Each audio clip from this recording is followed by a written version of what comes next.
সুপ্রিয় দর্শক, আরটিভির বিশেষ আলোচনা গোল টেবিল অনুষ্ঠানে আপনাদেরকে আবারও স্বাগত জানাচ্ছি। আমি রুবায়েত ফেরদৌস। আজকে আমরা কথা বলছিলাম জনগণের রাজনীতি বনাম ফায়দা হাসিলের রাজনীতি।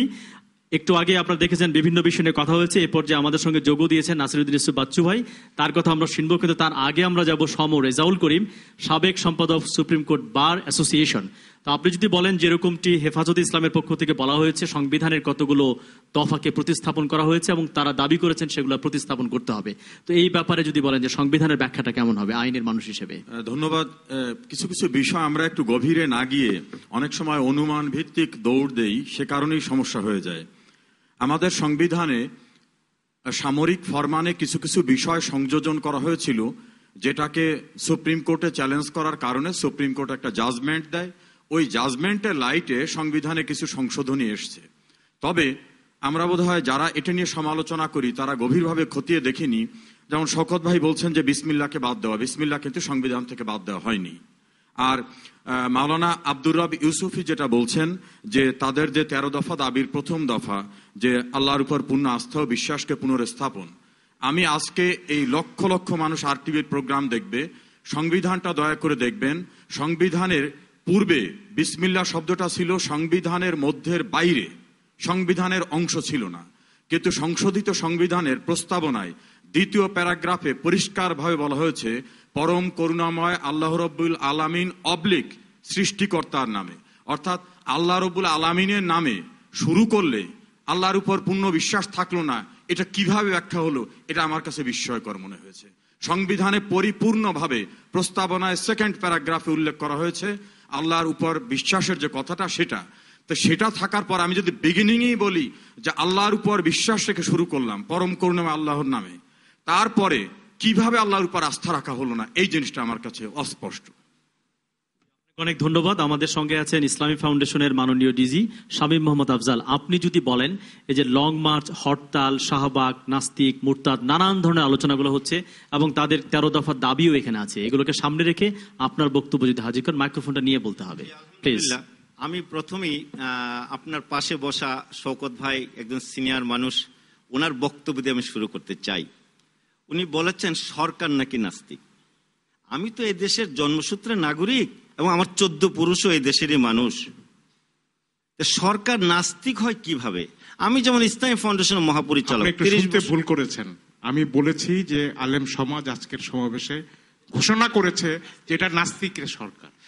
আমি সরাসরি বলিনি। তার কথা কিন্তু আপনি যখন নাকি আরেকজনের রেফারেন্সও বলছেন, আপনি একজন সচেতন মানুষ হিসেবে সেই জন্য আমি আপনাকে দিয়ে বলছি, আমি 30 বছর যজুতি করে ইসলামী ফাউন্ডেশনের মহাপরিচালক হিসেবে আপনি কিন্তু আরেকটা কথা বলেছেন। তারপরে সে বলছি এখানে প্রশ্নটা হলো, দেখুন আমার ইসলামী ফাউন্ডেশন একটা প্রতিষ্ঠান যেটা জাতির জনক বঙ্গবন্ধু করে গিয়েছেন এবং ইসলামের প্রচার প্রসারের জন্য, এবং ওনার এই 3.5 বছর কর্মময় জীবনে দেখা গেছে যে তাবলিগ জামাতের জন্য টঙ্গীর জায়গাটাকে উনি অনুমোদন করে গিয়েছেন। তিনি আইন করে মদ জুয়া হাউজিংকে নিষিদ্ধ করেছেন। রেডিও টেলিভিশনে কোরআন শরীফ তেলাওয়াত দেওয়া শুরু করার জন্য উনি নির্দেশ দিয়েছেন এবং সেভাবে বাস্তবায়িত হয়ে আসছে। মাদ্রাসা, আলিয়া মাদ্রাসাকে পুনর্গঠন করেছেন বোর্ডের মাধ্যমে। তাছাড়া উনি রাশিয়াতে তাবলিগ জামাত থেকে উনি দল পাঠিয়েছেন। সেই 3.5 বছর কর্মজীবনের শুরু। আমার এই প্রতিষ্ঠানের গত 4 বছরে বর্তমান সরকারের মাননীয় প্রধানমন্ত্রী শেখ হাসিনা সরকারের আমলে কি হয়েছে দেখেন। 643 কোটি টাকার বিনিময়ে মসজিদ ভিত্তিক মক্তবী শিক্ষা, যেটা কোরআন শিখায় শিশুদেরকে, এই প্রকল্প আমরা 4 বছর যাবৎ চালাচ্ছি। 643 কোটি টাকা। এর পূর্বে 40 বছরে অন্য কেউ এত টাকা দেয়নি।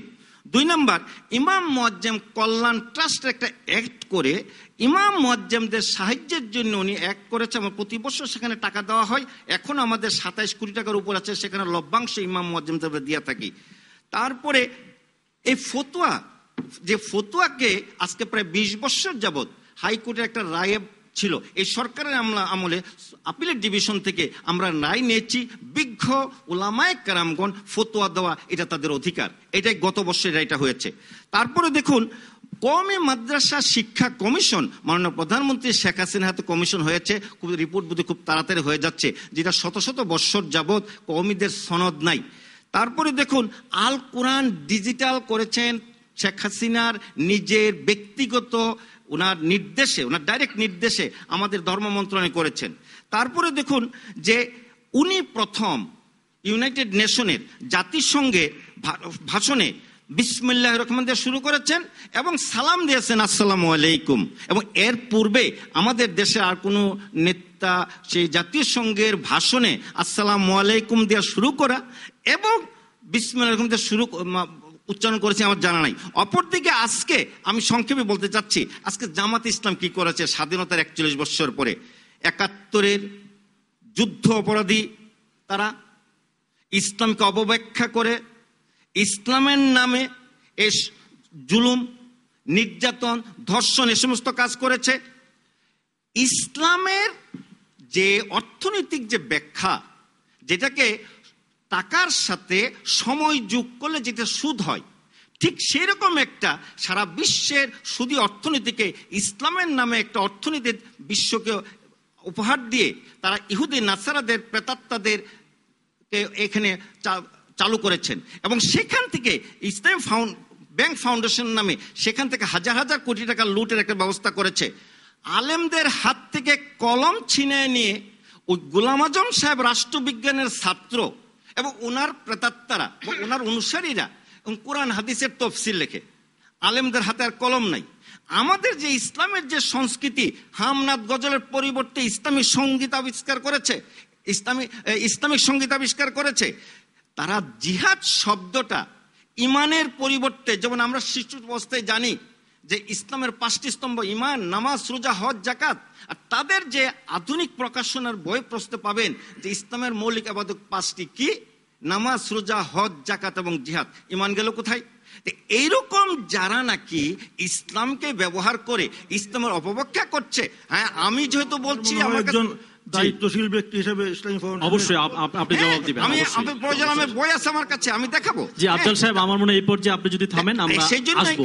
তবে আমি প্রথমেই জানাই রাখছি, এই যে মনে করেন আজকে হেফাজতে ইসলাম, আমি তার যে মুরব্বী আহমদ শফি সাহেব, আমি ব্যক্তিগত ওনার সাথে আমার পরিচয় আছে, যোগাযোগ আছে, আমি অত্যন্ত ওনাকে শ্রদ্ধা করি এবং এই দেশের মুরব্বিয়ান কেরাম, উলামায়ে কেরামকে উনি প্রতিনিধিত্ব করে।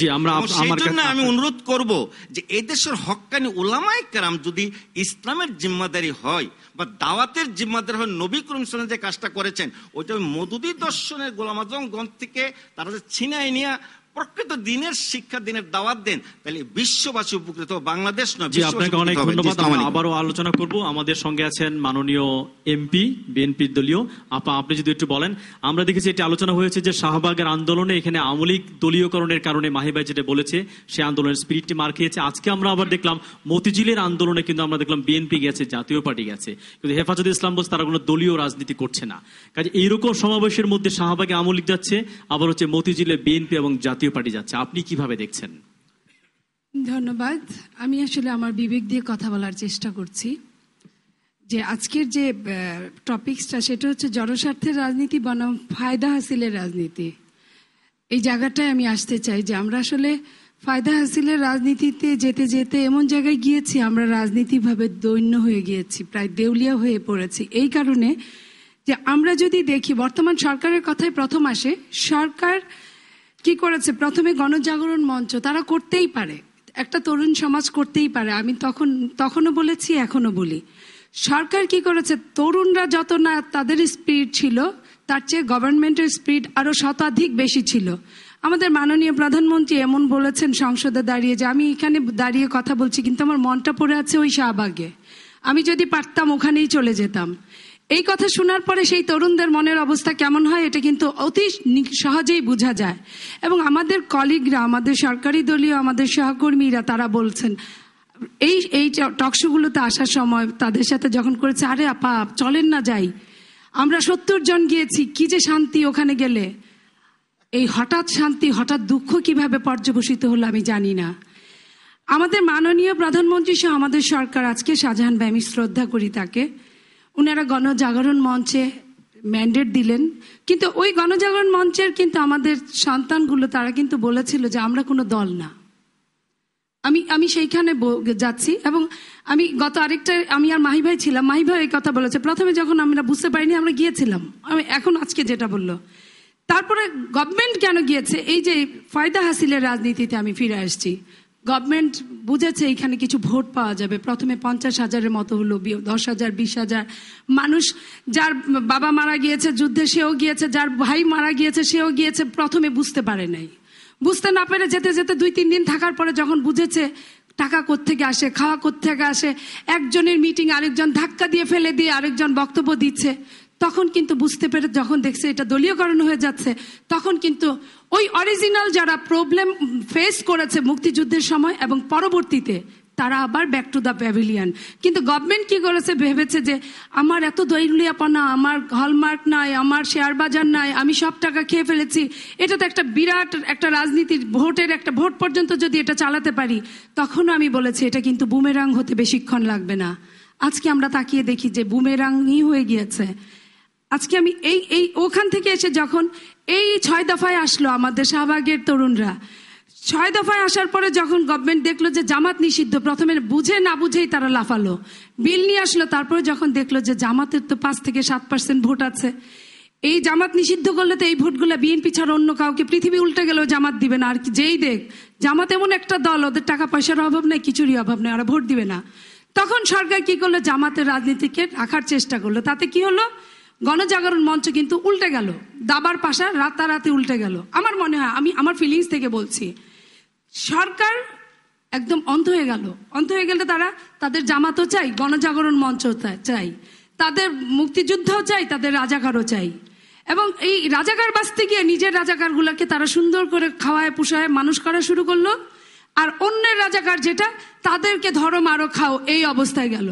যখন এটা জনগণ যারা সাফারার, তারা যখন বুঝলো সরকারের এই দ্বিচারণ নীতি, তখন তারা কিন্তু বুঝে গেল।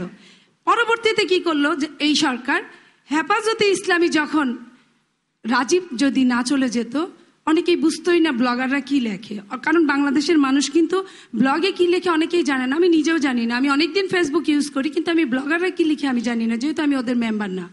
সো ওইটাও রাজীব মারা যাওয়ার পরে অনেকটা, যখন রাজীবকে বেশি মুক্তিযুদ্ধ সরকার গিয়ে, যে সরকার বিশ্বজিৎ তার ছেলে সারা জীবন নৌকায় ভোট দিয়েছে, শাহজাহান ভাইয়ের এলাকায় বাড়ি, হিন্দু, ও যদি হিন্দু না হতো তাহলে অবশ্যই তাকে জামাতের সদস্য বানিয়ে ফেলতো রাতারাতি। হিন্দু হয়ে বিশ্বজিৎ বেঁচে গিয়েছে, কিন্তু সরকার কিন্তু মরে গিয়েছে। সরকারের দেউলিয়াপানার এমন পর্যায়ে গিয়েছে, বিশ্বজিৎকে খবরও নিল না, রাজীবের কাছে গিয়েছে ওয়েল, আমরা কিন্তু অ্যাপ্রিসিয়েট করি, কিন্তু তাকে কারোর সঙ্গে কথা না বলে যখন তাকে বীরত্বের মর্যাদা দিয়ে দিল, তখন কিন্তু আমি একটু বলছি, কারণ এই কথাটা আপনার কিন্তু প্রশ্নটা খুব ডিফিকাল্ট। তো সেই জায়গায় সরকার কিন্তু আবার আরেকটা ভুল করলো। ওই ভুলে কিন্তু দেখা গেল নাস্তিককে, ব্লগারে কে লিখেছে, আমি বলবো না যে সবাই নাস্তিক, কিন্তু যারা নাস্তিকতার পরিচয়, নাস্তিক হওয়াটা অসুবিধা কিছু নয়, যার যার ধর্ম সেই পালন করবে। কিন্তু কোনো ধর্ম সম্পর্কে, আমিও যদি হিন্দু ধর্ম সম্পর্ক নিয়ে বাজে কথা বলি খ্রিস্টানদের নিয়ে, তাহলে আমারও শাস্তি হওয়া উচিত, এবং প্রত্যেকটা মানুষের আরেকটা ধর্মকে শ্রদ্ধা করা উচিত। সেখানে যখন তারা তাদের বাপদাদার ধর্মকে নিয়ে কটাক্ষ করলো, সেইখানে যদি গভর্নমেন্ট যদি ঠিক সময় মতো হস্তক্ষেপ করতো, আজকে এই পর্যন্ত যেত না।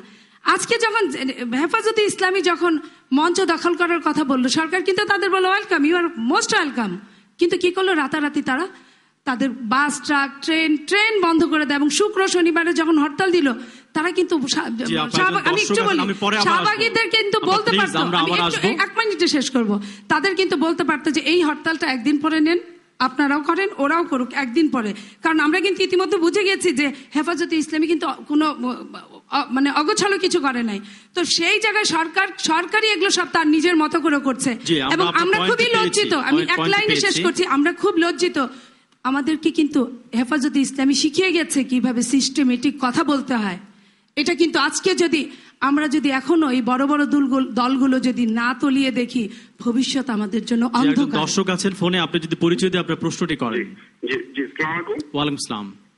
জি, আমি হেফাজতে ইসলামের ওনার কাছে জানতে চাচ্ছিলাম যে গণজাগরণ মঞ্চ থেকে বারবার ওনারা বলতেছে যে আমরা ইসলামের প্রতি আমাদের পূর্ণ বিশ্বাস আছে, আল্লাহর প্রতি পূর্ণ বিশ্বাস আছে, কিন্তু তারপরে ওনারা কোন যুক্তিতে বারবার নাস্তিক ঘোষণা করতেছে?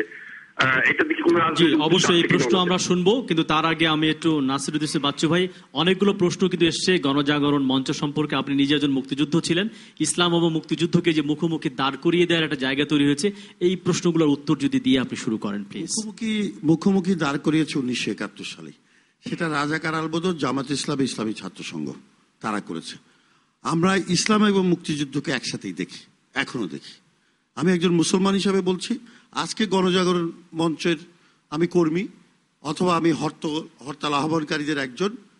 আজকে হেফাজত ইসলামের মঞ্চ থেকে নতে নাসিরুদ্দিন ইউসুফ তুই নাস্তিক তুই নাস্তিক এটি উচ্চারিত হয়েছে।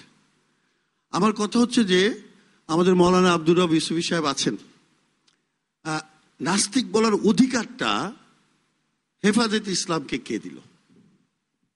আমি নাস্তিক কিনা সেটা জানার অপেক্ষাও আপনারা করেননি। আপনাকে অপেক্ষা করা উচিত ছিল, আমাকে ডাকা উচিত ছিল। আমরা এখন আপা বললেন, মনি আপা বললেন, আমাদের মাননীয় সংসদ সদস্য, যে হরতাল একদিন পিছিয়ে দেয়া যেত কিনা। সরকার থেকে আমাদেরকে বলা হয়েছিল যে হরতালটা প্রত্যাহার করা যায় কিনা। আমি বলেছি হরতাল প্রত্যাহার করা যায় না, পিছিয়েও দেওয়া যায় না। আমরা একটি অত্যন্ত আদর্শের জায়গা থেকে এই হরতালটা দিয়েছি। হরতাল আমি অপছন্দ করি, হরতাল আমি মনে করি এবং মানুষের যে কোনো হত্যাকাণ্ড বিরোধিতা করি। কিন্তু যখন আমি দেখি যে 13 দফা বাস্তবায়ন, যা মধ্যযুগীয় শাসন ব্যবস্থা, ধর্মীয় শাসন ব্যবস্থা একটি মুক্তিযুদ্ধের মধ্য দিয়ে অর্জিত রাষ্ট্রের উপর, প্রজাতন্ত্রের উপর চাপিয়ে দেওয়া হবে, তখন হরতাল দেওয়াটা আমার জন্য যুক্তিযুক্ত মনে হয়েছে। আমি সেজন্য বলেছি হরতাল পেছানো সম্ভব নয়। আপনারা বলছেন যে হরতালে সরকারের এক ধরনের ভূমিকা রয়েছে। আমার প্রথম কথা হচ্ছে হরতালের সাথে সরকারের কোনো সম্পর্ক ছিল না। আমরা হরতাল ডেকেছি একেবারেই প্রথমে দুটি সংগঠন মিলে, সম্মিলিত সাংস্কৃতিক জোট এবং ঘাতক দালাল নির্মূল কমিটি, 71-এর ঘাতক দালাল নির্মূল কমিটি। আমরা যখন দুজনে, আমি এবং শাহরিয়ার কবির এবং আমাদের দুই কমিটি বসে সিদ্ধান্ত নিয়েছি, আমরা অনেকের কাছে গিয়েছি, তার মধ্যে বাস মালিক সমিতি থেকে শুরু করে শ্রমিক, রেলের শ্রমিক, জাহাজ যেটা আপনার লঞ্চ বলি আমরা, তাদের সবার সাথে যোগাযোগ করে আমরা তাদেরকে রিকোয়েস্ট করেছি। কারণ আমরা জানি যে আমাদের কাছে এরকম মনে হচ্ছিল যে যদি কয়েক লক্ষ লোক করে তারা এখানে ঢাকায় অবস্থান নিয়ে একটি রাষ্ট্রকে অচল করে দিতে পারে এবং তাদের 13 দফা দাবি না মানা পর্যন্ত তারা ঢাকা ছাড়বে না, এরকম একটা সিচুয়েশন যদি করে, তার জন্য আমি মুক্তিযোদ্ধা হিসাবে আমি মনে করি যেই প্রজাতন্ত্রটি আমরা স্টাবলিশ করার জন্য আমার বন্ধুরা রক্ত দিয়েছে, 30 লক্ষ মানুষ রক্ত দিয়েছে, আমি সেই জায়গায় দাঁড়িয়ে অবশ্যই আমি সেটা প্রতিহত করার এবং প্রতিরোধ করার আমি আহ্বান জানাবো। সেই আহ্বানটি জানিয়েছিলাম। এখানে ধন্যবাদ। যে আরিফ জেফতি, আপনি যদি সংক্ষেপে একটু কয়েকটা পয়েন্ট বলতে চেয়েছিলেন প্লিজ। প্রথম কথা হচ্ছে আমি একটু মাহিবি চৌধুরীর কথা দিয়ে শুরু করতে চাচ্ছি।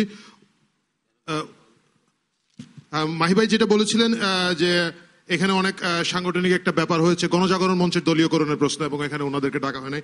আমি নিজে ব্যক্তিগতভাবে মাহিবি চৌধুরীকে পার্সোনালি এখানে দেখেছি, এটা আমি মানে, কিন্তু ওইখানে ওনার যে সংগঠন ব্লু ব্যান্ড কল, যেটার একটা পরিচয়, ওইভাবে দেখিনি। ওইখানে যারাই গণজাগরণ মঞ্চে সাংগঠনিকভাবে ছিলেন, বিভিন্ন ফিল্ম সোসাইটি, ছাত্র সংগঠন, এরা গেছেন।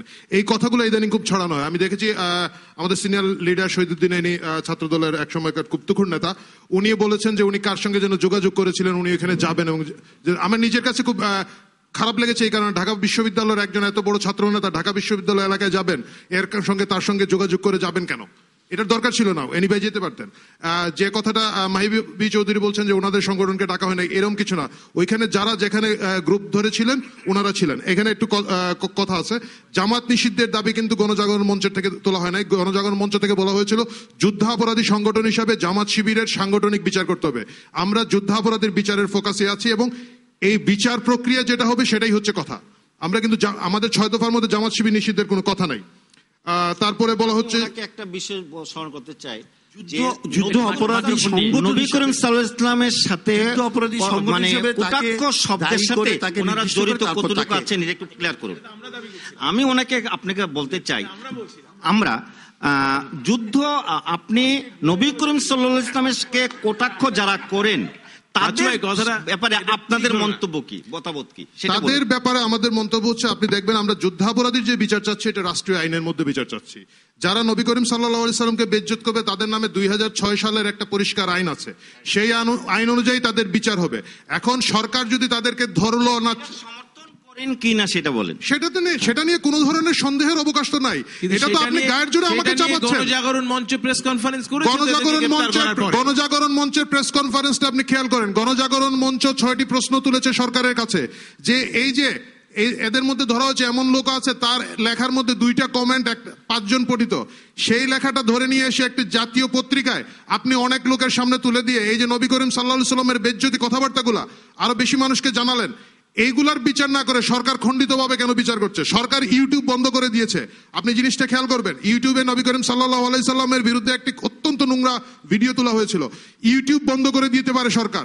একইভাবে যদি এই কাহিনীটা হয়ে থাকে তাহলে যারা এটা প্রচার করে বৃহত্তর মুসলিম সমাজকে, দেশের 16 কোটি মুসলমান মানুষের মনে আঘাত দিচ্ছে, তাদের এটা কেন করা হলো না? এটা কারা করেছে এটা বলুন। পরিস্থিতি হয়েছে। আমরা এই জায়গাটা আছি। আমি 2টা প্রশ্ন করতে চাই মাওলানা আব্দুর রব ইউসুফি, আমাদের মুরব্বী, ওনার কাছে। নাম্বার 1, উনি এটা একটা বোধহয় বাচ্চু ভাই করেছেন যে আমি মুসলমান, আমাকে নাস্তিক বানিয়ে আমার ছবি টাঙ্গিয়ে আমার জীবনে নিরাপত্তাহীন করে ওনারা আমার নামে কেন মিছিল করেন বা এরকম অনেকের নামে। একজন মুসলমানকে নাস্তিক বলা ইসলামের দৃষ্টিতে সঠিক কিনা না, আমি একজন আলেমকে পেয়েছি, আমি ওনাকে এই প্রশ্নটা করতে চাই। এটা হচ্ছে আমার একটা কথা। আর দ্বিতীয় হচ্ছে যে ওনাদের 13 দফা দাবিতে আমি দেখলাম 6 নম্বরে একটা জিনিস আছে, যেমন সরকারিভাবে কাদিয়ানীদেরকে অমুসলিম ঘোষণা করতে হবে। আমি ইসলাম সম্পর্কে এত বেশি জানি না, কাদিয়ানীরা মুসলিম ও মুসলিম এটা আলেম সমাজ সিদ্ধান্ত নেবেন। কিন্তু মওদুদিবাদের যে ভ্রান্ত ধারণার মাধ্যমে আমাদের ইমান আকিদাকে ক্ষতি করা হচ্ছে, এই বিষয়ে হেফাজতে ইসলামের বক্তব্য কি? জি, আপনাকে অনেক ধন্যবাদ। আমরা যাব আপনার কাছে, তার আগে এখানে অনেকগুলো প্রশ্ন জমে এসেছে, আমি একটু শওকত ভাইয়ের কাছে জিজ্ঞেস করবো, আপনি যদি এগুলো উত্তর দেন একটু প্লিজ। আমার কাছে আসবো, অবশ্যই আসবো। আমার কাছে একটা বিষয় একটু খটকা লাগছে। আজকে আমাদের গোল টেবিলের এই আলোচনার শিরোনাম কি? যে রাজনীতি কি ফায়দা হাসিলের স্বার্থে, আরেকটা কি না জনগণের জন্য, জনগণের স্বার্থে।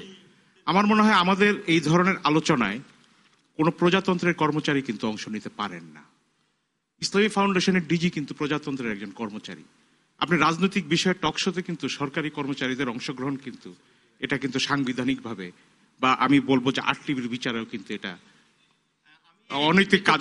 আমি আমার কথাটা আমি বলে নেই, আমি আপনার কোনো ব্যক্তি মতের কথা বলছি না। আপনি একজন সরকারের একজন ঊর্ধ্বতন কর্মকর্তা, আপনার কিন্তু কোনো রাজনৈতিক বিতর্কে বা টকশোতে বা প্রকাশ্য মতামত দেওয়া আপনার আইনের লঙ্ঘন। কিন্তু সরকারি কর্মচারীর নির্দেশিকা বা সেক্রেটারিয়েট ইনস্ট্রাকশন এটা লঙ্ঘন। দ্বিতীয়ত আপনি কোনো যদি মন্ত্রী মর্যাদা হয়ে থাকেন আমার কোনো আপত্তি নেই, কিন্তু আপনি মন্ত্রী মর্যাদা না। দ্বিতীয়ত আপনি একটি রাজনৈতিক দল সম্পর্কে আপনার প্রকাশ্য মতামত দিচ্ছেন। কোনো প্রজাতন্ত্রের কোনো কর্মচারী কিন্তু কোনো রাজনৈতিক দল সম্পর্কে প্রকাশ্যে মতামত দিতে পারেন না। এটি আমি সবিনয় আমি এই বিষয়ে উল্লেখ করছি। দ্বিতীয়ত যে শাহবাগ থেকে কোনো ইসলাম বিদ্বেষী প্রচারণা করা হয়নি, এই কথাটি বলা হচ্ছে। স্বরাষ্ট্র মন্ত্রণালয়ের যে কমিটি হয়েছে সেই কমিটির কাছে আলেম সমাজ কয়েকজন ব্লগার সম্পর্কে প্রমাণ সহ তারা কাগজপত্র বা অভিযোগ সাবমিট করেছে, এবং সেই কাগজপত্রের ভিত্তিতেই কিন্তু আমার যতদূর মনে পড়ে সরকার বলছে যে তাদের গ্রেপ্তার করা হয়েছে, এবং যাদেরকে গ্রেপ্তার করা হয়েছে তারাও কিন্তু শাহবাগের গণজাগরণ মঞ্চের উদ্যোক্তা, কোন রাজনৈতিক দলের সদস্য বলে আমরা জানি না, কিন্তু প্রতিবাদ করছি তারা কেউ উদ্যোক্তা নন। যাই হোক, আমি প্রথম দিকে হয়তো কেউ থাকতে পারেন, কেউ থাকতে পারেন হয়তো অত, কিন্তু সহযোগী উদ্যোক্তা হতে পারেন। কয়েক লক্ষ লোকের ধর্ম বিশ্বাস দেখা যায় তো মঞ্চ না, এই কারণে আমার কাছে মনে হয়েছে কাউকে মঞ্চে দেখা গেছে বা তারা মঞ্চ প্রতিনিধিত্ব করেছেন, এই ধরনের কিন্তু ঘটনা নাই শওকত ভাই। এরপরে যে আপনারা প্রতিবাদ করেছেন যে তাদের গ্রেপ্তারের প্রতিবাদ, এর মধ্যেও আমার মনে হয়েছে যে আপনাদের লোক বলি হয়তো আপনারা প্রতিবাদ করেছেন, এটা আমার কাছে মনে হয়েছে। কিন্তু একটি কথা, যে স্বরাষ্ট্র মন্ত্রণালয়ের এই কমিটির কাছে যদি আলেম সমাজ প্রমাণ সহ কোনো অভিযোগ দিয়ে থাকে, আপনারা পাল্টা প্রমাণ দিয়ে কেন ওই কমিটির কাছে হাজির হলেন না যে এইগুলো সত্য নয়, তারা এইগুলো লেখেনি? এই প্রশ্নটাও তো আমাদের কাছে উঠতে পারে। তৃতীয়ত, আমাদের অ্যাডভোকেট রেজাউল ভাই বলেছেন যে বিসমিল্লাহ আছে। এখন বিসমিল্লাহ মানে আল্লাহর প্রতি অবিচল আস্থার কথাটা আগে সরাসরি ছিল, এখন বিসমিল্লাহ রহমানের রাহিম দিয়ে আমাদের বুঝে নিতে হবে এই কাটাছেঁড়াটা কেন? আপনি বলছেন যে আপনারা আইনের মানুষ, আমরা জানি না, মিসআন্ডারস্টুড আমাদের তো একটা বোধ বুদ্ধি আছে। আপনার কাইন্ড ইনফরমেশন জন্য বলি, বিসমিল্লাহ আছে আলাদাভাবে, বিসমিল্লাহ আলাদাভাবে আছে, আর প্রস্তাবনার দ্বিতীয় প্যারাগ্রাফে পরম করুণাময় আল্লাহ রাব্বুল আলামিনের নামে দিয়ে শুরু করা হয়েছে। এই শুরুটা দিয়ে কি আমার অবিচল আসলে বুঝে নিতে হবে? আমার উপর আমি পরিপূর্ণ বিশ্বাস। আমি ওনার বক্তব্যের সাথে শুনেন, আমি ওনার শওকত ভাইয়ের প্রশ্ন হলো আমাদের জুডিশিয়ারি সংক্রান্ত বিষয় 116 কিন্তু বিসমিল্লাহ না। আমি শওকত ভাইয়ের বক্তব্যের প্রেক্ষিতে বলতে চাচ্ছি একটু আমি শওকত ভাই ব্যক্তিগতভাবে যে আপনার সম্পর্কে বলা হচ্ছে সেইটার জবাব শুনতে দেন, এর বাইরে আমি না। শওকত ভাই হিসেবে বলতে চাচ্ছি, ইসলামী ফাউন্ডেশন একটা স্বায়ত্তশাসিত সংস্থা।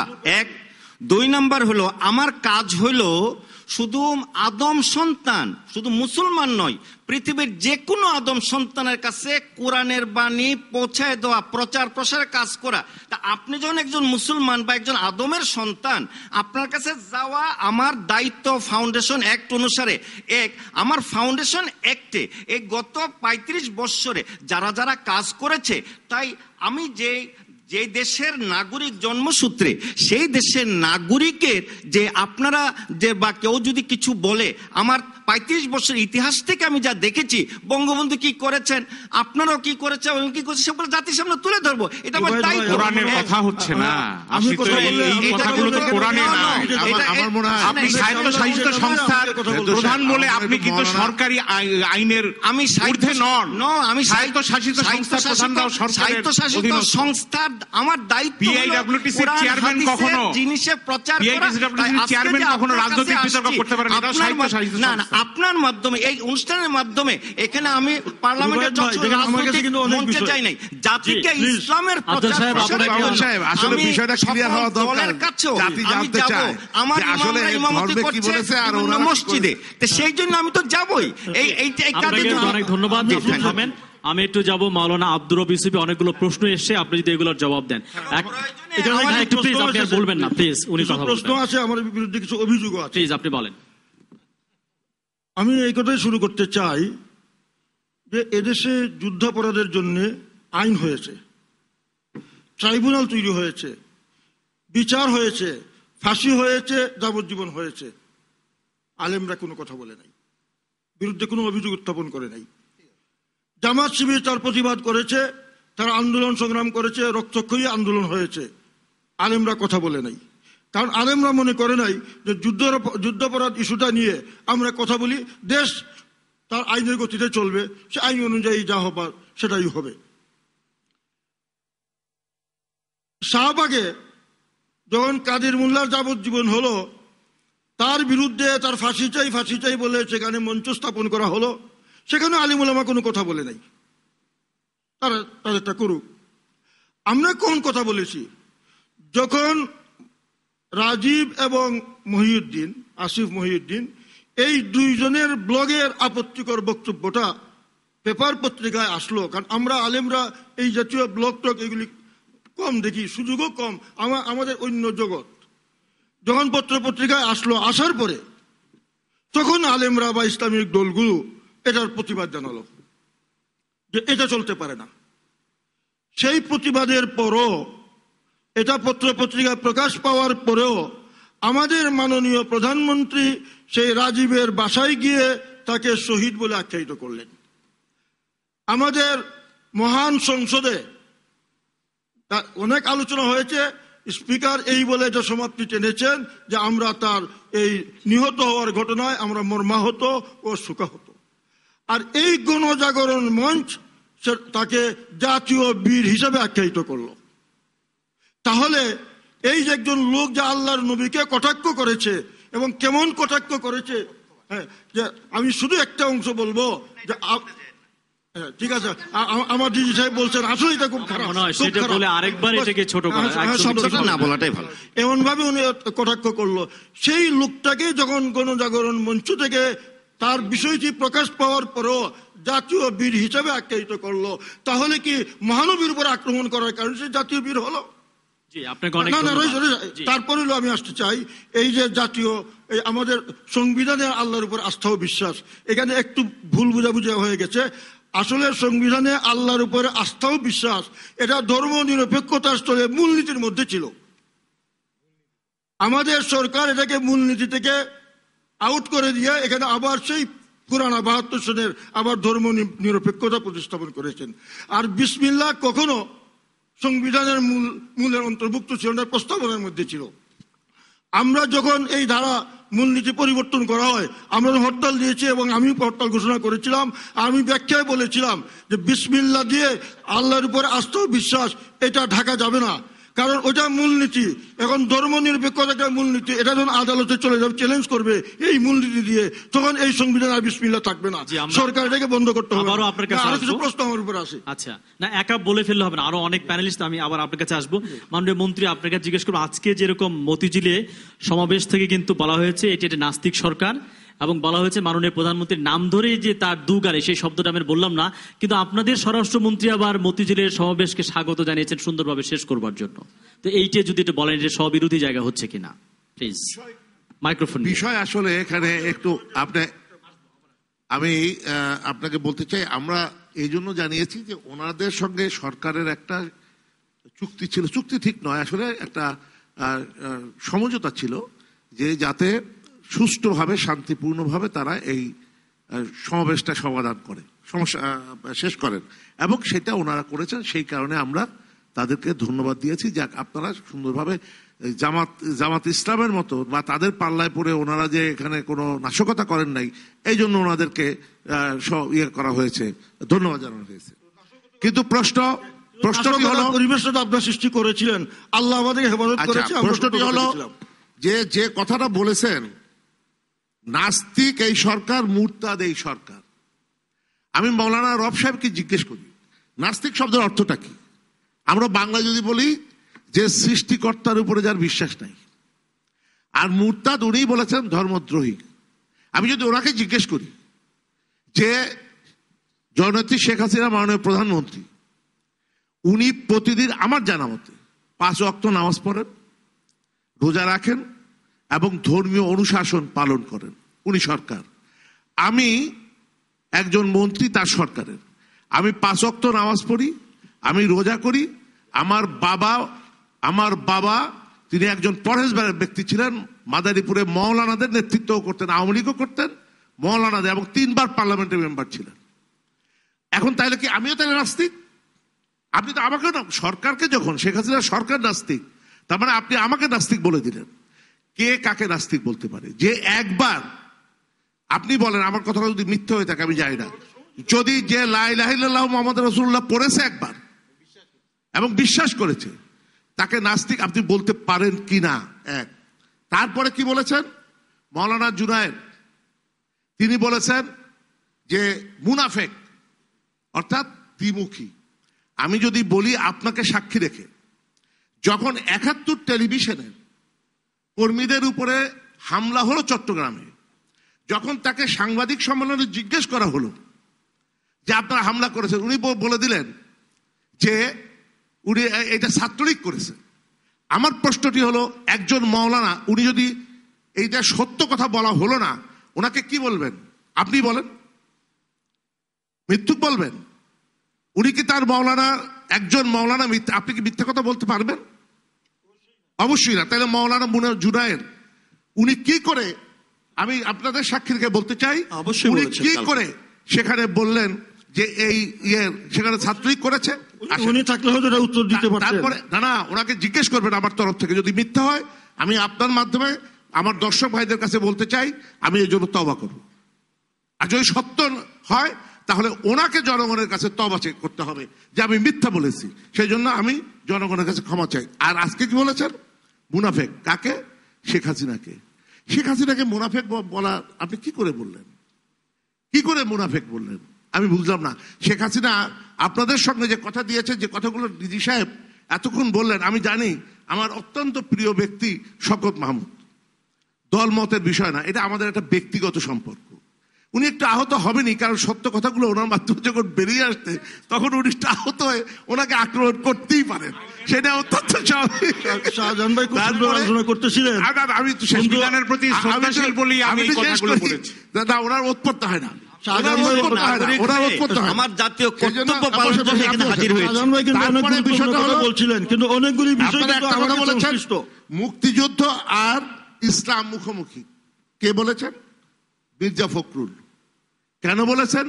কারণ এই ধর্মকে কাজে লাগিয়ে, এই ধর্মকে নাম করে আপনি এটা সাক্ষী দেবেন, এই ধর্মকে কথা বলে আমার দেশে 30 লক্ষ মানুষকে হত্যা করা হয়েছে কিনা, এই ধর্মের কথা বলে, গনিমতের মাল বলে আমার মনিয়াপার মতো তৎকালীন এই যুবতীদেরকে পাকিস্তান সেনাবাহিনীর হাতে তুলে দেওয়া হয়েছে কিনা, এবং এই কথাগুলো আপনার ইসলামের কথা বলেই তখন এই কথাগুলো বলা হয়েছে। যদি না হয়ে থাকে আপনি তাদেরকে আরেকটা কথা, এটা তো আপনি আপনার ওয়াইফের কথা বলতে পারতেন, বাচ্চার কথা বলতে পারতেন, বলতেন আমার মেয়ের মতো যুবতীদেরকে এই কাজ করছে, এটা বলতেই পারতেন আপনি। বলেন এখন যদি ভুল হয় জাতি শুনছে, আপনি বলেন যে আমার মেয়ের মতো যুবতীদেরকে কত অত্যাচার করেছে, বলেন। এটা সরি বলা উচিত, উনি সরি বলেছেন। তৎকালীন যুব আপনি আমার দুঃখ প্রকাশ করেছেন। তৎকালীন মাহমুদদের বলেছি ভাই, এটা তুই বাইট আইন সবার জন্য সমান। আচ্ছা, তারপরে আসেন বিষয় কিন্তু ভাই ভাই অনেক থেকে যাবে, অনেক প্রশ্ন আমার কাছে আরো আপনি রয়ে গেছে। পত্রিকায় দেখেছেন ব্লগাররা কথা বলেছে, আপনি কি পত্রিকায় এই জিনিসটা দেখেননি? দৈনিক কালের কণ্ঠ 21/5/2013 তারিখে অনলাইনে শিবিরের অবাধ মিথ্যাচার, এটা আপনি দেখেননি? এটা কি দেখেননি যে এখানে যে আমাদের একজন জামাতের লোক তারা বলে দিল মক্কা শরীফের ইমাম সাহেব তিনি সাইদির জন্য, মানব মুক্তির জন্য গিলাপ টানিয়ে করেছেন, তার বিরুদ্ধে আপনি কথা বললেন না কেন? তার বিরুদ্ধে কেন বললেন? আপনার কিছু এই জবাবগুলো আমি আপনাকে চাই। যদি না দেন তাহলে আমি বুঝবো সেই মানববন্ধনের তার বিরুদ্ধে সে কাবা শরীফকে অপমান করেছে, সে ধর্মকে অপমান করেছে, সে আল্লাহর প্রতি অনাস্থা স্থাপন করেছে, তাকে কেন আপনি মাননীয় মন্ত্রী মহোদয়, অনেক ধন্যবাদ। আমি একটু প্রশ্নই করতে চাই, যেটা হচ্ছে বাচ্চু ভাই তুলেছেন যে 13 দফার মধ্যে অনেক মধ্যযুগীয় পিছনে যাওয়ার একটা জায়গা রয়েছে। যেমন বলা হচ্ছে নারী পুরুষ একসঙ্গে মেলামেশার জায়গাটা রয়েছে, মোমবাতি প্রজ্বলন করা যাবে না, এবং বিশ্ববিদ্যালয় কলেজে যে ভাস্কর্যগুলো থাকে, যেমন অপরাজয় বাংলা একটি মুক্তিযুদ্ধের ভাস্কর্য, বঙ্গবন্ধুর ভাস্কর্য, জিয়াউর রহমানের ভাস্কর্য, তাহলে এগুলোকে সব ভেঙে ফেলতে হবে? আমি বুঝতে পারছি। ধন্যবাদ। আমি আমার আলোচনা শুরুতে বলেছিলাম this is a very very sensitive issue.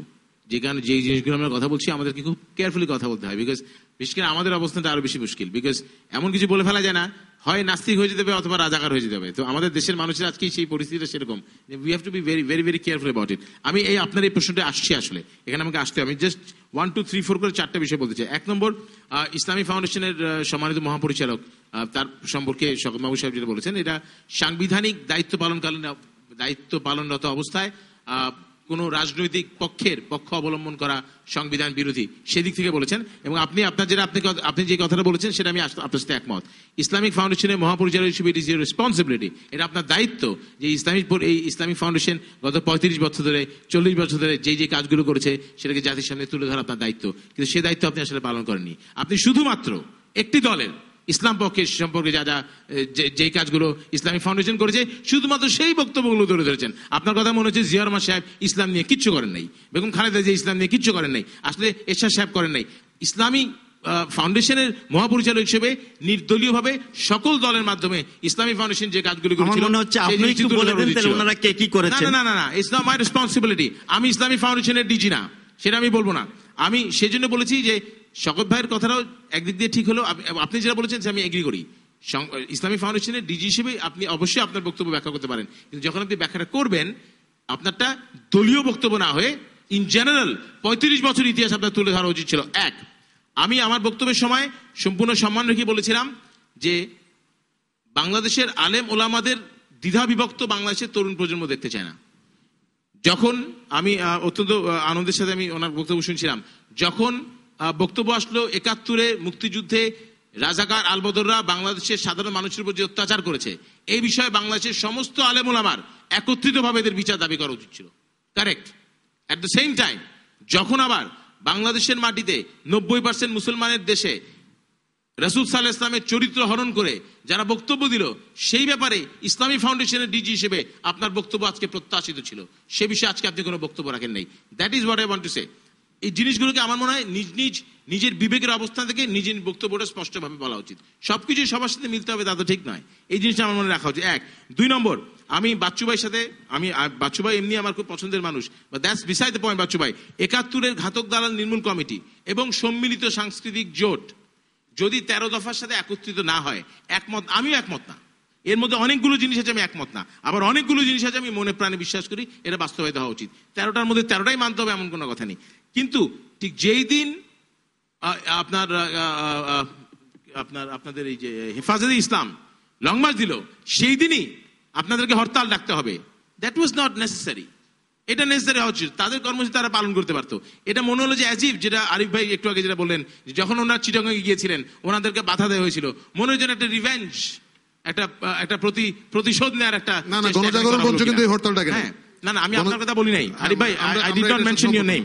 আমি বলতে চাচ্ছি ঘাতক দালাল নির্মূল কমিটির একমাত্র কাজ, যে কারণে তার এখানে কমিটি গঠন করা হয়েছিল, যে 71-এর ঘাতক এবং দালাল যারা বাংলাদেশের সাধারণ মানুষের উপর অত্যাচার করেছিল তাদের বিচার নিশ্চিত করা, তাদেরকে নির্মূল করা। 13 দফার বিরুদ্ধে আওয়ামী লীগের বক্তব্য থাকতে পারে, কিন্তু আপনার সম্মিলিত সাংস্কৃতিক জোট বা ঘাতক দালাল নির্মূল কমিটিকে ওই একই দিনে যেদিন লং মার্চ হবে সেই দিনই একটি হরতাল ডেকে সংঘর্ষে বা সহিংসতার একটা জায়গা তৈরি করে দেওয়াটা মনে হয় সমীচীন হয়, সেটা আমার বক্তব্য ছিল। আচ্ছা, শেষ কথা বলিনি, মুনাফেকের বিষয়ে একটি বক্তব্য তুলেছেন মাননীয় মন্ত্রী শাহজাহান খান সাহেব। আমি আসলেই সম্পূর্ণভাবে একমত। যদি কোনো আলেম সাহেব এ ধরনের মিথ্যাচার করে থাকেন, সেটা দায় দায়িত্ব তাকে অবশ্যই গ্রহণ করতে হবে, সেটার অধিকার তার নাই। But at the same time সরকারের মাননীয় প্রধানমন্ত্রী সারা বাংলাদেশের মানুষের প্রধানমন্ত্রী, তিনি মুখ দিয়ে যে কথা বলবেন, সরকার মুখ দিয়ে যে কথা বলবে, সেটাকে আমরা বিশ্বাস করতে চাই। মাননীয় প্রধানমন্ত্রী এবং সরকারের পক্ষ থেকে স্পষ্টভাবে বলা হয়েছে যে আপনার হেফাজতে ইসলামের লং মার্চের অনুষ্ঠানে কোনো বাধা সৃষ্টি করা হবে না। সেইখানে জায়গায় জায়গায় সরকারি পরিবহন বন্ধ করে, রেল লাইন বন্ধ করে, ট্রেন বন্ধ করে, নৌকা আপনার ফেরি বন্ধ করে, বিআরটিসি বাস বন্ধ করে, এটা কি মুনাফিকির পর্যায়ে পড়ে কিনা সেই বিবেচনা অবশ্যই আপনাদেরকে করতে হবে। ধন্যবাদ। জি মাহি ভাইকে অনেক ধন্যবাদ। আমি যাবো আপার কাছে যাবো। হেফাজতে ইসলামের আজকে যে মতিঝিলের মঞ্চ থেকে একটা বলে নারী নেতৃত্ব সম্পর্কে, তাদের যে নারী নেতৃত্ব হারাম, তো আপনি তো নারী নেতৃত্বের একটা অংশের মধ্যেই পড়েন এবং বিএনপি সেটা কিন্তু সংহতি জানিয়েছে, এটা কিভাবে দেখবেন? উপস্থাপন করা হচ্ছে রুবাই ভাই, আমাদের এই আজকে মতিঝিল থেকে বক্তব্য দেওয়া হয়েছে, আমি দফা বলিনি, বক্তৃতা বলেছি না মাওলানা সাহেব, এটা বক্তব্য বলা হয়েছে। এবং নারী পুরুষ একসঙ্গে কাজ করতে পারবে না, সেটাও এখান থেকে বলা হয়েছে। আর লিখিত দুটো এক জিনিস না, আমি প্রথমেই বলি না, আমি শেষ করি। সবচেয়ে গার্লস গাইড বা স্কাউটে প্রথম 1000 লোকের যদি একটা লাইন থাকে, ওরা কিন্তু সবচেয়ে সিস্টেমেটিক। প্রথম জনকে যদি জিজ্ঞেস করা হয় কি দিয়ে খেয়েছো, ডিম দিয়ে, শেষের জন্য গিয়ে কিন্তু মুরগি হয়ে যায়। তো আমি সেই হিসেবে বলছি, আজকে যারা এখানে মুসলিম উলামারা এসেছিলেন, তাদের ছেলে মেয়েরাও কিন্তু হাজার হাজার লাখ লাখ মেয়ে কিন্তু ঢাকা বিশ্ববিদ্যালয় সহ বিশ্বের অনেক বিশ্ববিদ্যালয়ে পড়ে, এবং তারা অনেক, কারণ এরা কিন্তু কেউ ওরকম না, কট্টর না, তারা কিন্তু ধর্মপ্রাণ মুসলিম। আর এই যে শর্তের কথা, নারী নেত্রী নিয়ে যারা, যদি তেনারা যদি সিরিয়াস হয়, আমরাও কিন্তু তখন সিরিয়াস হবো। আর বিএনপি কিন্তু তার সব 13টা পয়েন্ট নিয়ে কিন্তু বিএনপি তাদের সাথে একত্রতা ঘোষণা করে নাই, যেটা আমাদের শওকত ভাই বলেছেন যে কি নিয়ে বিএনপি একত্রতা ঘোষণা করেছে। আর একটা জিনিস মাহি ভাইয়ের সাথে আমিও একমত, যে চাওয়ার সময় কিন্তু মানুষ অনেকগুলো জিনিসই চান, কিন্তু দেওয়ার সময় প্রথম 2-3টা হলেই কিন্তু যারা 6 দফা চেয়েছেন 6 দফাই পুক্ত না হলে তারা ঘরে ফিরবেন না, এটাও যেমন ঠিক না। যারা 13 দফা চেয়েছেন, আপনি তো বলতেই দিলেন 13 দফা চেয়েছেন, এটাও ঠিক না। বাচ্চু ভাই যদি একটু বলেন। প্রথমত হচ্ছে আলেম সমাজ 71 সালে দ্বিধা বিভক্ত, তার পরবর্তী পর্যায়ে দ্বিধা বিভক্ত, 75-এর বঙ্গবন্ধু হত্যার পরেও দ্বিধা বিভক্ত, এটা আমরা দেখে আসছি। আর 2 নম্বর হচ্ছে যে হরতাল জনগণ পালন করেছে স্বতঃস্ফূর্তভাবে, একটি ইট ছোড়া হয়নি। আমি মাহির জন্য বলতে চাই, কোনো বোমা মারা হয়নি, আমাদের কোনো কিছু করতে হয়নি। আমরা রাস্তায় ছিলাম গত রাত থেকে, সন্ধ্যা থেকে আজকে সন্ধ্যা পর্যন্ত। বাকিটা সরকারই করে দিয়েছে, সরকারের করতে হয়নি। শাহজাহান ভাই এখানে উপস্থিত আছেন, শাহজাহান ভাইয়ের সাথে আমার কোনো যোগাযোগ হয়েছে কিনা, সরকারের কোনো লোকের সাথে কোনো যোগাযোগ হয়েছে কিনা, টেলিফোন অথবা কোনো জায়গায় পাবেন না। এটি সম্পূর্ণভাবে জনগণের স্বতঃস্ফূর্ত প্রতিরোধ। কেননা এই আলেমী সমাজের নামে হেফাজতে ইসলাম যেই বাংলাদেশে বিপর্যয় ডেকে আনছিল, বাংলাদেশকে সেই বিপর্যয় থেকে রক্ষা করার জন্য হরতাল দিয়েছে, শান্তির জন্য হরতাল। জি বাচ্চু ভাই ধন্যবাদ। আপনি যদি বলেন যে বিপর্যয়ের জন্য এই আসলে লং মার্চ এবং মহাসমাবেশ। হ্যাঁ, বিষয়টা দেখেন, প্রথম আমি এই যে ডিজি সাহেবের একটা বক্তব্যকে আমি বলবো যে উনি গভর্নমেন্টের বিরুদ্ধে উনি একটা অভিযোগ নিয়ে এসেছেন। সেটা হলো উনি বলেছেন যে আমরা ফতোয়াকে আমাদের এই সরকারের আমলে এসে আমরা আদালতের মাধ্যমে জায়েজ করে দিয়েছি। এতে বোঝা গেল আদালতের উপরে এই সরকারের ক্ষমতা চলে, এটা উনি প্রমাণ করেছেন। এটা সরকারের বিরুদ্ধে ওনার বক্তব্য। আচ্ছা, তা হ্যাঁ, এরপরে হলো মাওলানা সাহেব, আমি যে প্রশ্নগুলো করছি জবাব দিয়ে। আচ্ছা, আপনাকে সহযোগিতা করলাম আমি। আমি আপনাদের এই সভা সম্পর্কে সবাই কিছু বক্তব্য সম্পর্কে যে প্রশ্নগুলো আমি করেছি, আমাকে দয়া করে একটু জবাব দেন। আমাকে সিরিয়াল অনুযায়ী আসতে হবে, অনেক প্রশ্ন আমার হাতে আছে, যদি সময় কুলায় সবগুলি দিব ইনশাআল্লাহ। হ্যাঁ, যেগুলো আমার সংশ্লিষ্ট চলবে আজকে সারা রাত, আপনি দিতে থাকেন। এই যে আরেকটা বিষয় আছে গণজাগরণ মঞ্চে, ওনারা বলছেন যে আমরা তো ইসলামের বিরুদ্ধে নই। একটা তো আমি আগে দেখালাম যে রাজীবকে জাতীয় বীর ঘোষণা করা হয়েছে। আরেকটি বিষয় হলো ওনারা 6 দফা দাবি সম্বলিত একটা স্মারকলিপি দিয়েছিলেন স্পিকারের কাছে। সেখানে একটা ছিল ধর্মীয় রাজনীতি নিষিদ্ধকরণ। কাজেই যেখানে আপনারা ধর্মীয় রাজনীতি নিষিদ্ধ চাচ্ছেন, সেখানে ধর্মীয় দলগুলো আপনাকে সেখানে গিয়ে পায়ে ঘি মালিশ করবে, এটা আপনারা আশা করেন কি করে? যেখানে আমার নবীকে আঘাতকারী, আমার নবীর উপরে চরমভাবে আঘাতকারীকে যেখানে আপনারা জাতীয় বীর করলেন, ধর্মীয় রাজনীতি নিষিদ্ধ দাবি করলেন, এরপর সারা দেশের মুসলমানদের মধ্যে অন্তরে কি খুব সৃষ্টি হয়েছে। চট্টগ্রামে আপনারা যেতে চাচ্ছিলেন, সেদিন যদি উলামায়ে কেরাম হরতাল দিয়ে আপনাদেরকে প্রতিরোধ না করতেন, আপনারা সেখানে গেলে কোনো অঘটন যে ঘটতো না, এর কোনো গ্যারান্টি কেউ দিতে পারতো না। আপনাদেরকে রক্ষা করা হয়েছে। আর আজকে আপনারা তার প্রতিশোধে আমাদের এই কর্মসূচিকে বাধাগ্রস্ত করার জন্য আপনারা হরতাল দিয়েছেন। আমরা দেখিয়ে দিয়েছি জনগণ আপনাদের সাথে না আমাদের সাথে। জি, অনেক ধন্যবাদ। একটি প্রশ্ন তিনি করেছেন না, আপনি জবাব দিলেন না আপনার জুরাইন সাহেবের। আমাকে সময় দেন, জুরাইন সাহেব যে কথাগুলো বলেছেন সব মিথ্যা কথা বলেছেন। জি, একটু যদি বলেন। তিনি বলেছেন যে শাহবাগের 6 দফার একটি ছিল যে ধর্মভিত্তিক রাজনীতি নিষিদ্ধ করতে হবে, সেটা তিনি মানতে পারছেন না। তো 72-এর সংবিধানে ধর্মভিত্তিক রাজনীতি নিষিদ্ধ ছিল, এই প্রেক্ষাপটে যদি আপনি একটু বলেন। মাওলানারা মিথ্যা কথা কবে, এই কথা ঠিক না। একটা হলো যে আমি অন্য কারো কোনো বক্তব্যের জবাব দেওয়ার দায়িত্ব আমার নয়। আপনি তো দেখেছেন কালকে টেলিভিশনে, আপনি তো দেখেছেন জুনায়েদ সাহেব কি বলেছে সরাসরি। এবং ভাই তসবিহ আছে, মাথায় টুপি আছে। আমি বিস্মিত, একটা লোক টেলিভিশনে দেখা যাচ্ছে আলফালা মসজিদের সামনে 5টা কর্মীকে মারছে এই আমাদের হেফাজত ইসলামের কর্মীরা এবং মুসল্লিরা, এবং আমরা অবাক হয়ে গেলাম। জুনায়েদ সাহেব সেটাকে বলেন যে ছাত্রলীগের কাজ। কোথায় ছাত্রলীগ? আপনারা সব জায়গায় বলবেন আওয়ামী লীগ ছাত্রলীগের সমর্থকরা আজকে কোথাও আমাদের কর্মীদের উপরে আক্রমণ করে নাই? আপনি এই কথাটা বলতে পারবেন? আপনি 71-এর টেলিভিশন চ্যানেলের যে 71-এর এই যে ভাই সাহেব ফরিদপুরে 71-এর চট্টগ্রামের টেলিভিশনের চ্যানেলে কর্মীদের উপরে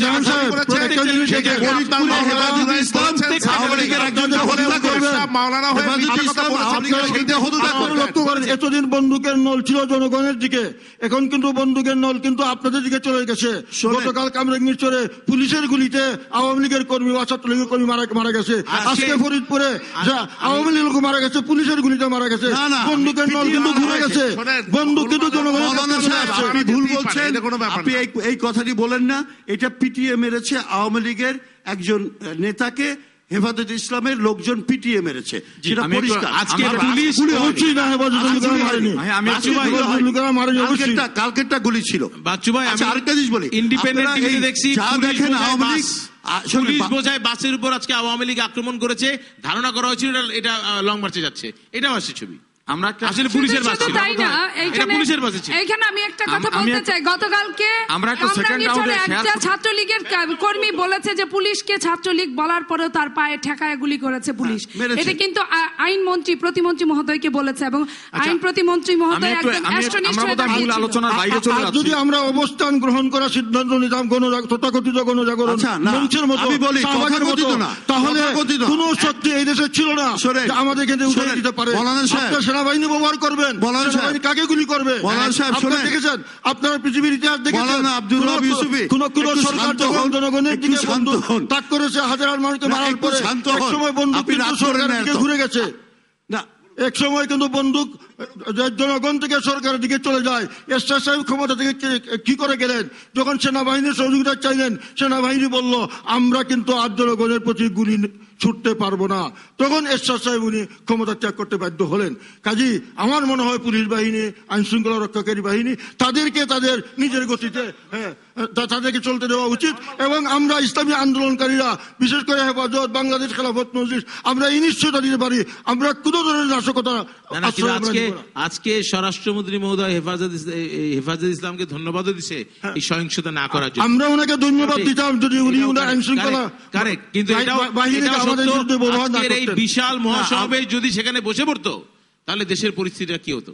আমি এই জায়গায় যে অত্যন্ত সচেতন ভাবে আমাদের চাপ ছিল, আমাদের কর্মীদের থেকে চাপ ছিল যে আমরা এখানে অবস্থান করব অনির্দিষ্টকালের জন্য, আর না হয় অনির্দিষ্টকালের জন্য হরতাল হবে। আমাদের নেতা অত্যন্ত উপরের লোক। কেউ কেউ বলে, আপনি মাইন্ড করেন না, কেউ কেউ বলে আজকে এত বড় সমাবেশের পর আপনারা যদি অবস্থান নিয়ে বসে না পড়ে এই যে চলে আসলেন, সরকারের সাথে আর কোনো আঘাত হয়েছে নাকি? অবশ্যই না। আমাদের নেতা দুইটাই চিন্তা করেছেন যে এই দেশের 10 লক্ষ ছাত্রছাত্রী তাদের পরীক্ষা, 10 লক্ষ ছাত্রছাত্রীর পরীক্ষা তাদের মাথার উপরে। আর একটি বিষয় হলো বড় ধরনের সংঘাত হতে পারে, এই সংঘাতকে এড়াবার জন্য আমাদের এগুলো হচ্ছে রাজনৈতিক এক ধরনের উস্কানি দেওয়া। গণজাগরণ মঞ্চকে বলা হচ্ছে আওয়ামী লীগের পকেটে ঢুকানো হচ্ছে। হেফাজতে ইসলাম খুব সুন্দরভাবে একটা কথা করে চলে গেছে, এখন তাদেরকে সরকারের সাথে নিয়ে উস্কানি দেওয়া হচ্ছে যে রাস্তায় বসে থাক। আচ্ছা ভাই, আমি এই উত্তেজনা প্রশমের জন্য একটু মজা করে ঠান্ডা করার সবাইকে সমানভাবে দেখি না। ধার্মিক লোক আছে, কিন্তু একটা কথা আমি বলি, যখন আমাদের সংবিধান থেকে আল্লাহর উপরে আস্থা বাদ দেওয়া হলো, আর আমাদের মাননীয় প্রধানমন্ত্রী যখন গেলেন, উনি সেই লালবাগে যে হিন্দুদের কি সুযোগ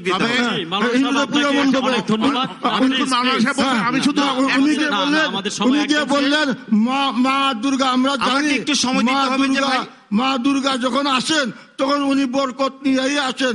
এই দেখেন আমরা ফলে ফসলে বাংলাদেশ। আমরা মনে করি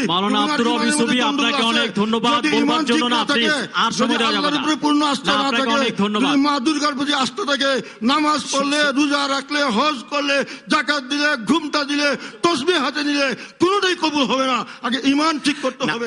অনেক ঈমান আছে, অনেক ভালো ঈমান আছে। আপনাদের ঠিক নাই, যারা হক্কানি ওলামায়ে কেরাম, এই দেশের যারা হক্কানি ওলামায়ে কেরাম, যারা কোরআন পড়েন, আপনাকে সময় দেওয়া যাবে না, আমাদের সর্বশেষ 2 মিনিট সময় আছে। প্লিজ বিনীত অনুরোধ, আর কেউ কিছু বলবেন না প্লিজ। আমি একটা কথা অনুষ্ঠানের কতগুলো নিয়ম আছে, সেকেন্ড রাউন্ডে কথা বলার ডিজি সাহেবকে আমি বলতে চাই, মাওলানা সাহেব প্লিজ, এটা কিন্তু ঠিক হচ্ছে না। আপনি কিন্তু সবার সময় নিয়ে নিচ্ছেন, এটা কিন্তু ঠিক হচ্ছে না। প্লিজ, আমি একজন সঞ্চালক, এইটুকু সম্মান রাখেন। আমি সবাইকে সময়, আপনি সবচেয়ে বেশি আল্লাহ মানা করছে। এই সবশেষে আমি একটু রেজাউল করিমকে জিজ্ঞেস করবো, বাচ্চা ভাই প্লিজ রেজাউল করিমকে জিজ্ঞেস করবো, যেটা আসছে প্রশ্নটা ধর্ম এবং রাজনীতির ব্যাপারটা এসছে, এবং ধর্মভিত্তিক রাজনীতি দল নিষিদ্ধ ছিল। খুব সংক্ষেপে যদি আপনি বলেন। সংক্ষেপে, আপনার গেস্টরা একাধিকবার বলছেন আমরা তো সেকেন্ড রাউন্ডে সুযোগ পাচ্ছি না। মাওলানা আব্দুর রব ইউসুফি আছেন, আমার একটা জিনিস তার খুব ভালো লাগছে, কিছু কিছু প্রশ্ন শাহজাহান ভাই করছেন, নাসিরউদ্দিন ইউসুফ করছেন, আপনি ভূমিকায় যে আপনার সময় 1 মিনিট, সেই প্রশ্নে উনি সঠিক জবাবটা ওনার অবস্থান থেকে দেওয়া সম্ভব হয়নি। প্রথম কথা হলো, মদিনা সনদে কি কোনো রাষ্ট্রধর্ম ছিল? রাসূল করিম সাল্লাল্লাহু আলাইহি সাল্লামের এক চাচাকে শেষ পর্যন্ত ধর্ম গ্রহণ করতে, ইসলাম গ্রহণ করতে বাধ্য করা যায়নি। তার অর্থ নয় রাসূল তাকে হেফাজত করেননি। তার অর্থ এই নয় যে মদিনায় সেখানে যারা অন্য ধর্মাবলম্বী ছিল তাদের নিরাপদ আশ্রয় ছিল না। 1972 সনের সংবিধানে সকল মানুষের জন্য একটা ব্যবস্থা রাখা হয়েছিল। সেখানে কথাটা কিন্তু ছিল রাষ্ট্র সকলের, ধর্ম যার যার। আমি যদি সংবিধানে আপনার কথা অনুযায়ী বলি ইউসুফ সাহেব, সংবিধানে আমি সবকিছু নিলাম, সংবিধান নামাজ পড়ে না। আমি যদি মনে প্রাণে আল্লাহ রসুলের উপর বিশ্বাস রেখে ঈমান না রাখি, আপনি যদি হক্কানি আলেম হিসাবে বাইরের আপনার বাহ্যিক দৃষ্টি হলে আপনি রাখলেন না, শুধুমাত্র কনস্টিটিউশনে লিখলেই কি সবকিছু হয়ে যাবে? এবং সেটার যতটুকু চেঞ্জ হয়েছে সর্বোচ্চ আদালতের রায়ে। আর একটা কথা বলছেন যে আদালতের রায় দিয়ে ফতোয়া, বিষয়টা বোধহয় ভুল ধারণা হলো। সেটা হলো ফতোয়া দিয়ে যত্রতত্র আইনের পরিপন্থী কাজ করা যাবে কিনা একটা রায় হয়েছিল হাইকোর্টে। হাইকোর্টের বিরুদ্ধে সুপ্রিম কোর্টে যাওয়ার পরে সুপ্রিম কোর্ট দেশের প্রখ্যাত ওলামায়ে কেরামদের ডেকে তাদের কাছ থেকে ইসলামের ব্যাখ্যা নিয়েছিলেন। তখন সুপ্রিম কোর্ট একটা ফর্মুলা দিলেন যে এইভাবে যারা রিকগনাইজড আলেম, আপনি অন্যান্য যারা, তারা ফতোয়া দিতে পারবেন, ফতোয়াকে একেবারে নিষিদ্ধ করা যাবে না, সেই কথাটা সেখানে আসছে। আর একটা খুব প্রাসঙ্গিক বিষয় সবাই আলোচনায় বলছেন যে শান্তিপূর্ণ অবস্থান অনবস্থানের কথা। শান্তিপূর্ণ অবস্থান আজকে যা ছিল সেটা আরো সুন্দর হতে পারতো, যেটা হয়েছে আমি ধন্যবাদ জানাই, আরো সুন্দর হতে পারতো। বিকালবেলা যদি শাহবাগ মঞ্চকে আক্রমণ করা, রমনা পার্ক ভেঙে দেওয়া, নাদিয়া শারমিন সহ 8 জন সাংবাদিকদের আহত করা, এই জাতীয় ঘটনাগুলো না হলে এটা বোধহয় আরো সুন্দর হতো। রেজাউল করিম সাহেব অনেক ধন্যবাদ। না আপা একদমই না, আমরা সবশেষে আমি একটু শওকত ভাইকে দেবো 1 মিনিট, যদি আপনি একটু বলেন। না আপা আমাদের সময় নেই, শওকত ভাই সে না আর পাবেন না, শেষ 1 মিনিট। আমি 1 মিনিটের বদলে 15 সেকেন্ড নেব প্লিজ, আর সময় নেই আপনি 15 সেকেন্ড। মাওলানা সাহেব সব সময় নিয়ে নিয়েছেন। আচ্ছা ঠিক আছে, ঠিক আছে, আবারও সময় নষ্ট হচ্ছে, প্লিজ 15 সেকেন্ড আমি নিচ্ছি। আমাদের আজকের আলোচনায় প্রধানমন্ত্রী মোনাফেক কিনা এই নিয়ে একটা বিতর্ক হয়ে গেছে। আমাদের সংবিধানে রাষ্ট্রধর্ম হিসেবে ইসলাম উল্লেখিত আছে এবং এই রাষ্ট্র ধর্মের রক্ষক হিসেবে কিন্তু মূল দায়িত্ব প্রধানমন্ত্রী, বর্তমান প্রধানমন্ত্রী।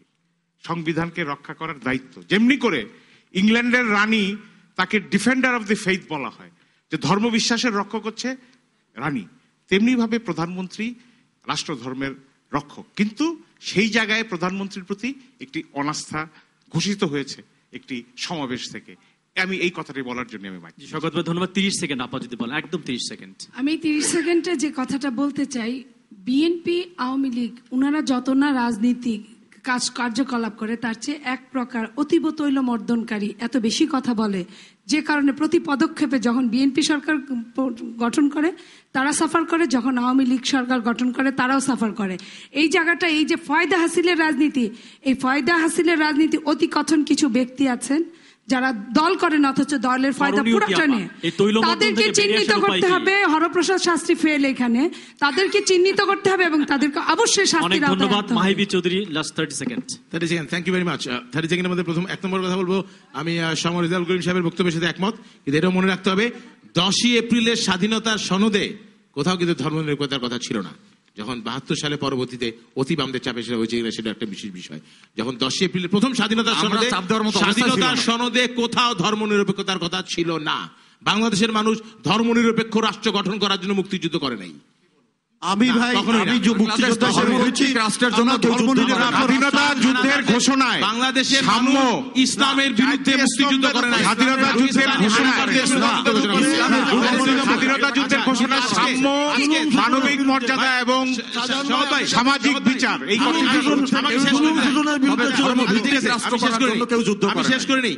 আমি শেষ করে নেই। Okay, I want to see as a representative of the younger generation, তরুণ প্রজন্মের মানুষ হিসেবে আমি একটা জায়গায় একটা ঐক্যমত দেখতে চাই, সবার মধ্যে ঐক্যমত। 3টা জায়গায়। 1 নম্বর, সকল ধরনের প্রভাবমুক্ত পরিবেশে যুদ্ধ অপরাধীদের সর্বোচ্চ শাস্তি নিশ্চিত বিষয়ে বাংলাদেশের সমস্ত মানুষের মধ্যে, আলেম ওলামাদের মধ্যে, রাজনৈতিক দলের মধ্যে একটু ঐক্য দেখতে চাই। 2 নম্বর, 90% মুসলমানের দেশে, মুসলমানের বাংলাদেশে রাসূল পাক সাল্লাল্লাহু আলাইহি ওয়াসাল্লামকে নিয়ে যারা কটূক্তি করবে, অবজ্ঞা করবে, যারা অপমানকর বক্তব্য করবে, তাদেরকে অবশ্যই সর্বোচ্চ শাস্তির আওতায় আনতে হবে। এই বিষয়েও আমি সকল আলেম ওলামাদের মধ্যে ঐক্য দেখতে চাই। এখানে রাজনীতিকে অনেক কোনো দ্বিমত দেখতে না। এবং 3 নম্বর, বাংলাদেশে গণতন্ত্র নিশ্চিত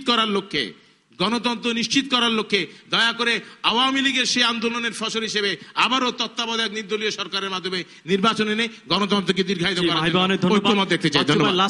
আমি প্রথমে বলবো যে মুক্তিযুদ্ধ ধর্মনিরপেক্ষ, গণতন্ত্র, সমাজতন্ত্র এবং বাঙালি জাতীয়তাবাদের ভিত্তিতে হয়েছিল। বাংলার হিন্দু, বাংলার মুসলিম, বাংলার বৌদ্ধ, বাংলার খ্রিস্টান, আমরা সবাই বাঙালি, এটি ছিল মূল স্লোগান। আরেকটি ছিল জয় বাংলা। এ ব্যাপারে কোন রকম কারো সন্দেহ থাকলে আমি দুঃখিত। স্বাধীনতার সনদ বড় কথা নয়, না না না, আমার কথা হচ্ছে যে আমি খুব পরিষ্কার ভাবে বলতে চাই, বাংলাদেশের মানুষ 1000 বছরের সংস্কৃতিতে যে অসাম্প্রদায়িক চেতনা আছে সকল মানুষের মধ্যে, আমাদের আলেমে মাশায়েখ থেকে শুরু করে সাধারণ মানুষ সবার মাঝখানে আছে, সেই আলোকেই যুদ্ধটা হয়েছিল, সেটি ধর্ম। ধন্যবাদ। আরিফ জেপ্তিক, আপনি যদি সংক্ষেপে। আমি খুব সংক্ষেপে কথা বলছি। আমার প্রথম কথাই হচ্ছে, আমরা আবার আগের কথায় যাব, যে গণজাগরণ মঞ্চের মূল ফোকাস হচ্ছে স্বাধীনতা বিরোধীদের সুষ্ঠু বিচার নিশ্চিত করা। আমরা হাক্কানি আলেম ওলামাদেরকে আপনাদের মাধ্যমে অনুরোধ করব, আবেদন জানাবো যে আমাদেরকে যেন কখনোই কোনো অবস্থাতে ওনারা প্রতিপক্ষ না ভাবেন। আমরা এই বিষয়ে কোনো বক্তব্য নাই। আমরা এটা হচ্ছে এক। দ্বিতীয় হচ্ছে যে জিনিসটা এসেছে যে এখানে শওকত মাহমুদ ভাই আগে বলেছিলেন বা আরো কথা এসেছে যে যারা নবী করিম সাল্লাল্লাহু আলাইহি সাল্লামের বিরুদ্ধে আইনগত কথা বলবে তাদের আইনগত ব্যবস্থা হবে। এই আইনগত ব্যবস্থা হোক। সঙ্গে আমি একটা আবেদন জানাই সবাইকে, এইটার সুযোগ নিয়ে যারা বিভিন্ন সময় সরকার বিরোধী লেখালেখি করেছেন, আমরা দেখতে পাচ্ছি তাদের অনেকের নাম এটার মধ্যে চলে যাচ্ছে বা যাইতে পারে, এই জিনিসগুলো যাতে একটু সচেতন এবং অনেক ধন্যবাদ। সবশেষ মাননীয় মন্ত্রী মহোদয় বলে আমরা শেষ করব। 30 সেকেন্ড না, আপনারা সময় নেই। না একটা কথা ছিল, যেমন প্লিজ আজকে না, মাননীয় মন্ত্রী মহোদয় বলার মধ্যে শেষ করব আমরা। আমি বলতে চাই যে আমাদের প্রিয় নবী হযরত মুহাম্মদ সাল্লাল্লাহু আলাইহি সাল্লাম তিনি হাদিসে এক জায়গায় পড়েছিলাম, সেটা হলো তিনি বলেছেন যে সংখ্যালঘুদের উপরে আক্রমণ করে সে আমাকেও আঘাত করে। তিনি আরো এই কথা বলেছিলেন, হাদিস শরীফে আছে যে যে সংখ্যালঘুদেরকে অত্যাচার করে নির্যাতন করে আমি কিয়ামতের মাঠে তার পক্ষে সুপারিশ করব না, এইভাবে। সুতরাং আমার কথাটা হলো, ভাই আপনি একটু বাইকটা রাখেন দয়া করে, তাইলে আমি একটু যদি আপনাকে জিজ্ঞেস করি যে আপনারা আজকের এই মাঠ থেকে এই জিনিসটা কেন বলা হলো না যে যারা হিন্দুদের বাড়ি, বৌদ্ধদের বাড়ি ভাঙচুর, মন্দির ভাঙচুর, তাদের বাড়িঘর পোড়ানো, এগুলা আপনারা বললেন না। আপনারা, আমি মাহির বি চৌধুরীকে বলবো, বিশ্বজিতের কথা বলেছেন কিন্তু ড্রাইভার পুড়িয়ে মারলো, আর 10 জন পুলিশকে হত্যা করলো কুপিয়ে, 5 জন ড্রাইভার মারলো, এই কথা আপনারা বললেন না। পতাকা পোড়ালো, বাঙালি জাতি যে পতাকা 30 লক্ষ মানুষের রক্তের বিনিময়ে অর্জন করেছে, যে শহীদ মিনার আমরা এখনো আজকে শ্রদ্ধার সঙ্গে সেই শহীদ মিনারে যাই, সেই শহীদ মিনার ভাঙচুর হলো, সেই কথা আপনারা বললেন না। পবিত্র আমাদের যে মসজিদ বাইতুল মোকাররমের মসজিদের মধ্যে যে জায়নামাজ পড়ালো, সেই কথাও কিন্তু হেফাজতে ইসলাম থেকে বলা হলো না। যাই হোক, আমি আশা করি হেফাজতে ইসলাম, আপনারা ইসলামকে হেফাজত আল্লাহই করবেন, কিন্তু আমরা উসিলা মাত্র, আল্লাহর রাইট, আমাদের মাধ্যমে আল্লাহ হেফাজত করবেন। তবে যে কথাগুলো দিদি সাহেব বলেছেন, আমি মনে করি আমাদের এই যুগে, আমাদের এই সময়, আমাদের প্রিয় নেতা জননেত্রী শেখ হাসিনা মাননীয় প্রধানমন্ত্রী, তার মাধ্যমে এটা হবে। এবং আপনাদেরকে আমরা আহ্বান জানাবো, আসুন কোন ধরনের এই জামাত ইসলাম আর রাজাকারদের পাল্লায় না পড়ে দয়া করে আপনারা কথা বলুন, আলোচনা করুন, অনেক সমস্যার সমাধান হয়ে যাবে। সবাইকে ধন্যবাদ। জি, অনেক ধন্যবাদ। প্রিয় দর্শক, আপনারা অনেকক্ষণ আমাদের সঙ্গে ছিলেন। এই গুরুত্বপূর্ণ বিষয়ে আমরা অনেক কথা বললাম। এই গোল টেবিল অনুষ্ঠান আমরা এখানে শেষ করব। আগামীতে অন্য কোনো গুরুত্বপূর্ণ বিষয়ে আবারও আপনাদের সঙ্গে আমাদের দেখা হবে। ততক্ষণ ভালো থাকুন, নিরাপদে থাকুন। এই অনুষ্ঠানটি পুনঃপ্রচার হবে সকাল 8টায়। আশা করি সেই অনুষ্ঠানও আপনারা দেখবেন। সবাইকে শুভেচ্ছা।